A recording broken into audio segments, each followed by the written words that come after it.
Hey, this is Engineered Money here with another video. Today's video is going to be a little bit different than normal. What I'm going to talk about is one of the biggest financial mistakes I've made in my life, and that is buying essentially the same car twice.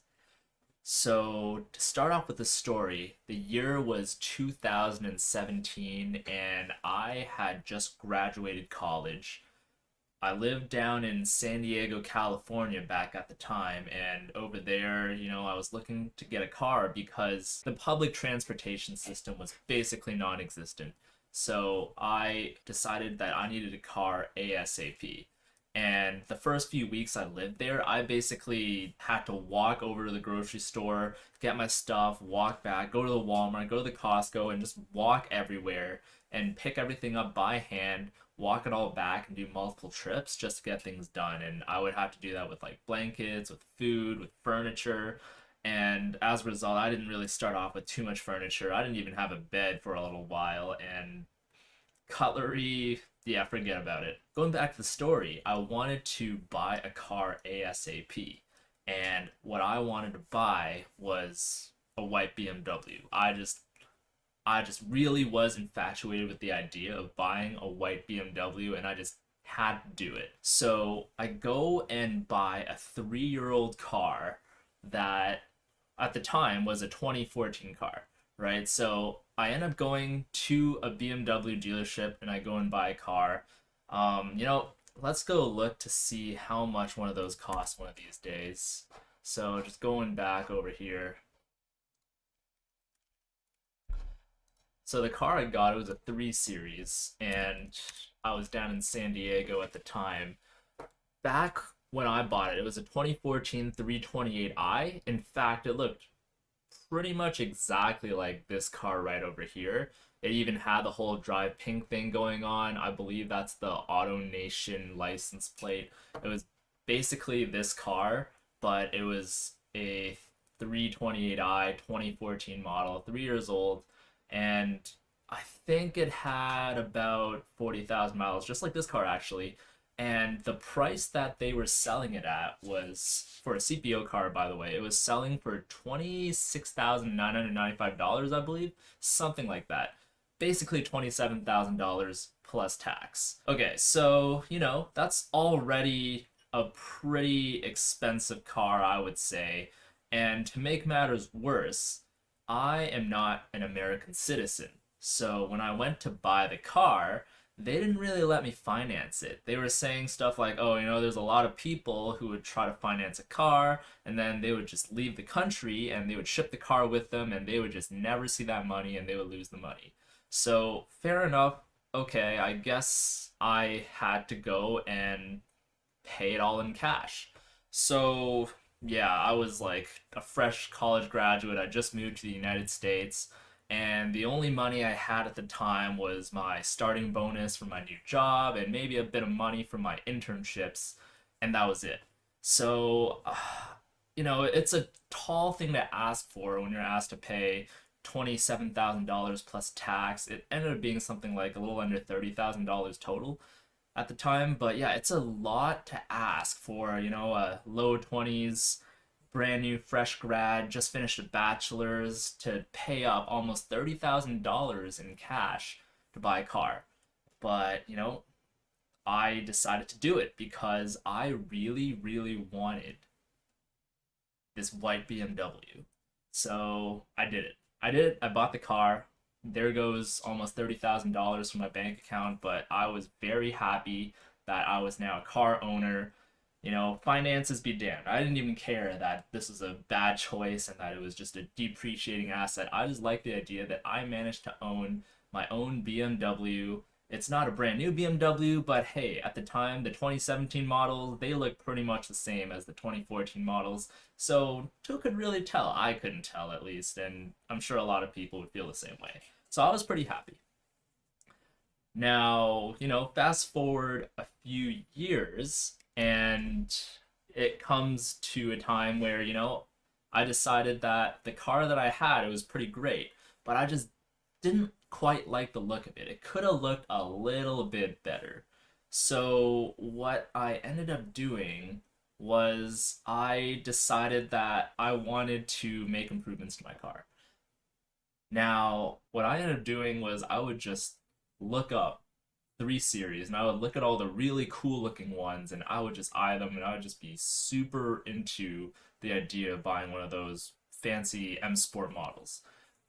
When I bought the original 328i, they told me it was a sport line, and I was like, wow, sport, that sounds awesome. That's pretty cool. And it's got these really cool tinted windows, and it's got the really cool headlights, not those silly looking halogen lights that you find on the lower tier, cheaper BMWs. So I was pretty happy with it.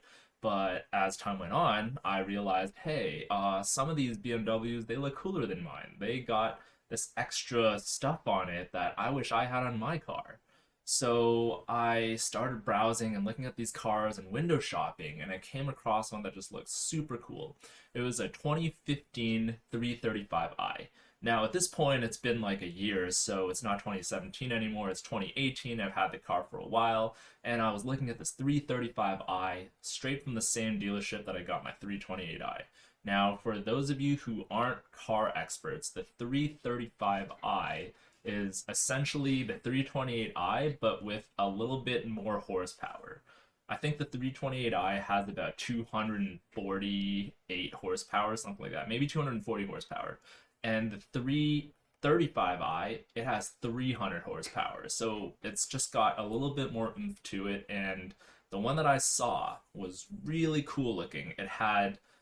Uh, it had like all these black parts that were M Performance, and it's got really cool wheels. It's got a front lip. It's got a rear spoiler. I was really happy with how that looked, and the price of that at the time, it was something like $32,000, and it was a CPO car just like mine. And I just couldn't help myself.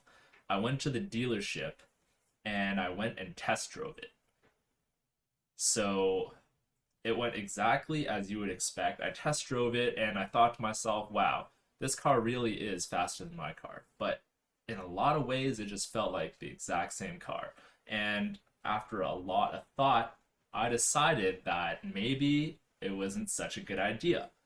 I asked them how much it would cost if I were to pay for the car and if I were to do a trade in. And they told me that with the value of my car, they would value it at, I think it was $9,000 to $11,000, somewhere around that price tag. And I paid nearly $30,000 a year before, so just letting you know, like in a single year, they valued that same dealership valued it much much lower. So what I would have to do is I would have to pay $20,000 more dollars in cash in order to get this car.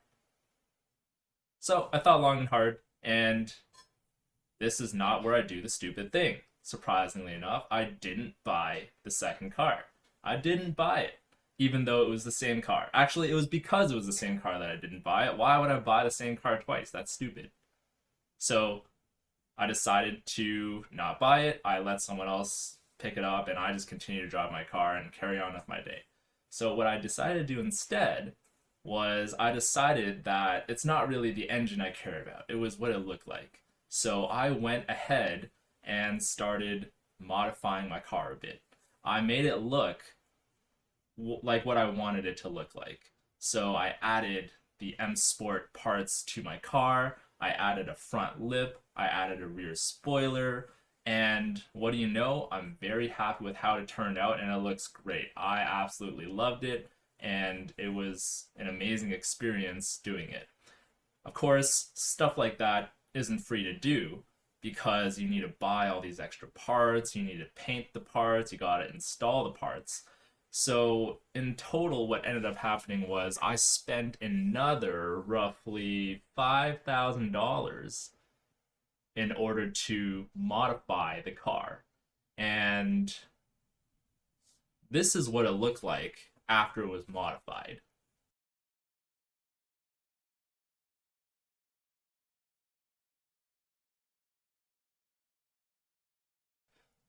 Okay, so that's what it looks like, and here's the before picture, just in case you're wondering.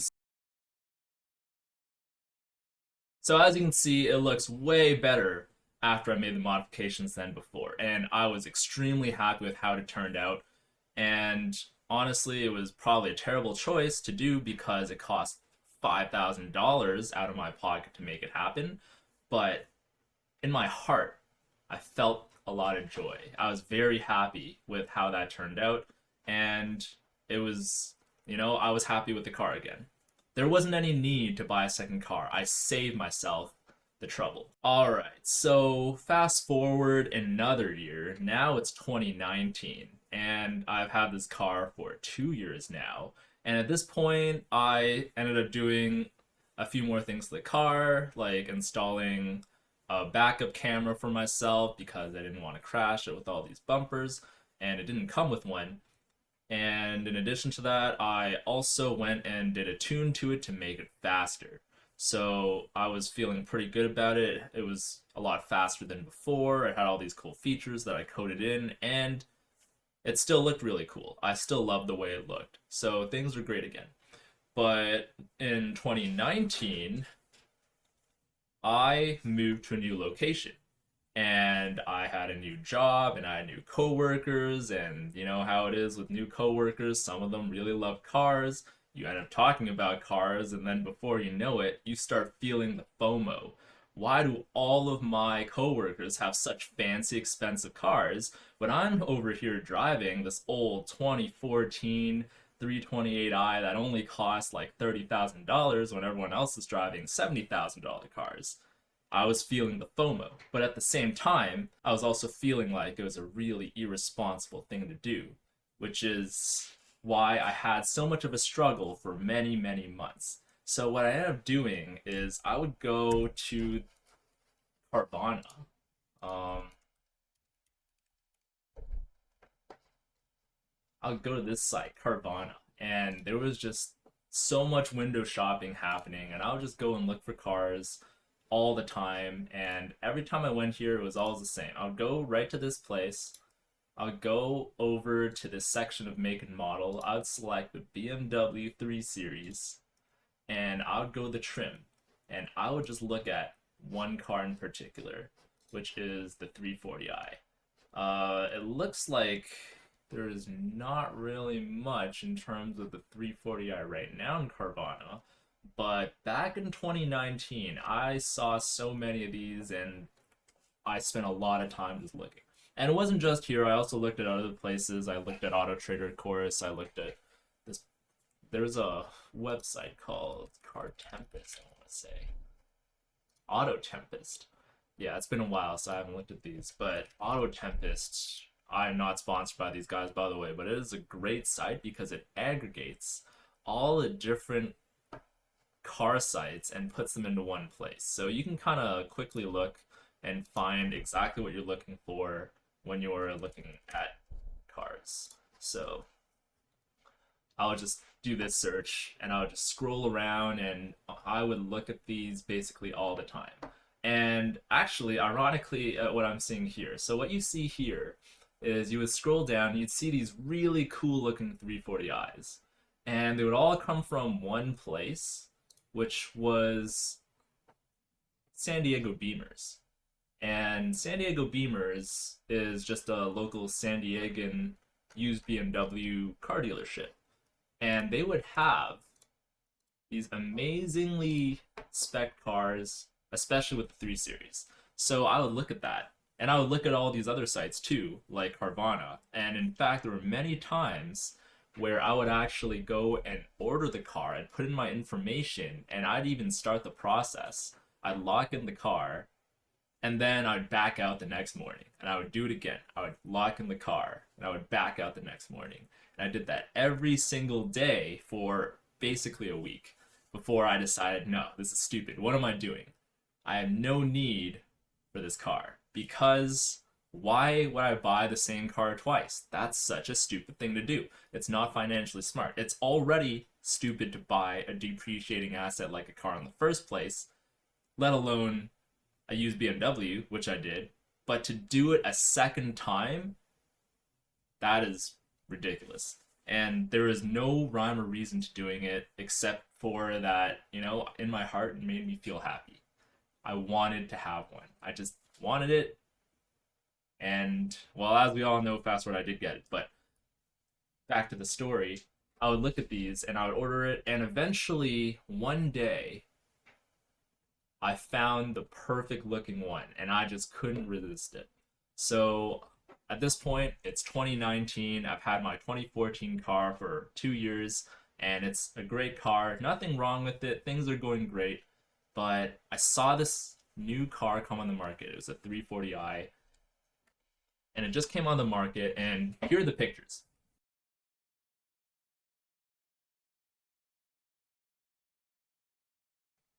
All right, so as you can see, this car looks exactly like the car that I already was driving, except modified, but with a few additional modifications. And at this point, I looked at it and I was like, wow, this is an amazing car. It's got these M Performance side skirts, it's got these really cool wheels, and it's got all these other extras that my original car didn't have, and I just wanted it. And I essentially at that point decided to call the dealership. I said I wanted this car and I want to lock it in and I want to be the one to buy it. So the dealership guy, he called, well, we were on the phone. He told me, yeah, that's no problem. You just have to pay a deposit, and then after that, you get to lock the car in. And after a certain amount of time, you're going to have to pay the rest. And then you can go and get the car. So at this point, it's 2019. I didn't live in San Diego anymore, but this dealership just had the most amazing cars. By the way, not sponsored by them. They had amazing cars, and I just had to go back and get it. But I couldn't see it for myself because at this point I lived in a new city. I lived in Northern California, up in, what city did I live in at the time? It was called Cupertino. Yeah, I lived in Cupertino, California. So I lived up in Cupertino at that time, and I had to fly all the way down in order to actually go see the car for myself. So I went and I paid all the money to get the car, and then I flew down and I picked it up and I drove it all the way back up. But to get to that point, I had to pay the entire cost of the car. So to start, I think there was like a $1,500 deposit. I'm not really clear on what the exact number was anymore. It's been a while at this point, but it was something like that. And then after that, I had to sign a bunch of paperwork, and I think I had to get like a proof of insurance thing and all that extra jazz that I needed to do to buy a new car. And then after that, I had to pay the rest. And you may be wondering, how much was the rest? Well, the first car was a little under $30,000, but this was a 340i, so it's a bit more expensive. And after all things said and done, I think it came out to about $42,000. And just like with the first car, it was such a pain because I was not a US citizen. So I had to go and I had to pay for the car in cash. And once again, at this point, well, I've been out of school for a few years, so I got a little bit more money, but it doesn't matter because it's still a tall ask. It's very hard to ask someone to pay $42,000 in cash. And as a non-US citizen, I'm always thinking to myself, wow, that's 42,000 US dollars, and US dollars are really valuable. So, yeah, I paid out $42,000 in cash and the car was mine. But I still had to go and get it. So I went and bought airplane tickets that weekend. So on the Friday, right after work, I was so excited at that point. I was like, oh boy, this is the day. This is the day I get my car. So I went and I flew all the way down to San Diego so that first thing in the morning I could be there to look at my car. And I get there, I see the car, it looks wonderful. I get to test drive it for the first time, and this is after buying it, which is another financial mistake. You should always test drive your car before you buy it, not after. But, this is a story about how I was being stupid with money, not being smart with money. So, just pointing these things out. I test drove it, and, it drove kind of like the 335i I drove the year before, which drove pretty similarly to the 328i, and it was not too different. And yeah, so I thought to myself, it's kind of like the same car, but oh man, does it look cool. And I cannot wait to tune the car because once I tune the car, that's when everything changes. So I finally finished all the paperwork to getting a car, and for those of you who have not bought a car before, the paperwork takes a surprisingly long amount of time, or maybe it just feels really long because you're just so excited to get to your car that every moment feels like forever. So yeah, I go and I sign all the paperwork, I drive my car, and the first thing I do is I throw the tune on. I brought my laptop and I had my OBD2 cable, I plugged it in, I tuned the car, and then when I hit the gas pedal, that's when I felt it. That's when I said to myself, wow, this is it. This experience cannot be beat. This is exactly what I was looking for. Money well spent. Pat myself on the back. I did such a good job. Well, except for the part that I basically bought the same car twice and it cost many, many tens of thousands of dollars, but that's beside the point. So, okay, 24-year-old me was pretty happy about that. I was like, okay, I got this really cool car now. It's finally the one I want. I'm really hyped about it. And yeah, I can't wait to take it back. So now I proceed to go on my long journey home, and it's got to be the most boring drive ever because uh, I lived up in Northern California, and I basically took the highway all the way from San Diego up north, and it was roughly an 8-hour drive. And when I bought this car, this actually coincided with when I moved into my new place. And my new house was actually a little more north than my old place. And it was in a city called Mountain View, California, which is just a little bit further up than Cupertino, California. So it ended up being like a little over 8 hours just to get there. But I do the drive. It takes all day. Thanks LA and all that traffic for making that happen.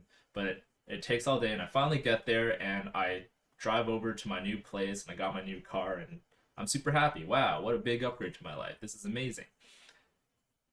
And then I proceed to do more stuff to the car. I wrapped the roof black. I added lowering springs, but they ended up being too low, so I had to raise it. I also added a catless downpipe and all these crazy upgrades. And this is kind of where the money keeps adding up. The roof wrap ended up being something like a little over $300. Lowering springs, the springs themselves was a bit over $200 after tax, and then actually getting the labor to get that done was another 200 or so, I believe. And the first time I did it, I actually got springs that were too low. So I got lowering springs that were not as low, and I did that again. So I paid another $200 for a new set of lowering springs, and I had to do the labor again. And I also have to pay over $100 to redo the wheels. There's like a wheel alignment thing that you have to do every time you change the springs.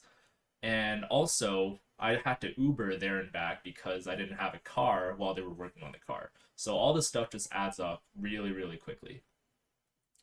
And yeah, so I did all that and I eventually get the right lowering springs, but eventually I decided that it was kind of annoying having that, so I even switched the springs back. So all of that ended up costing a bunch of money, and as a result, I think if I were to just buy the car I want in the first place, I would have spent much, much less money, probably on the order of at least ten to $20,000 less money.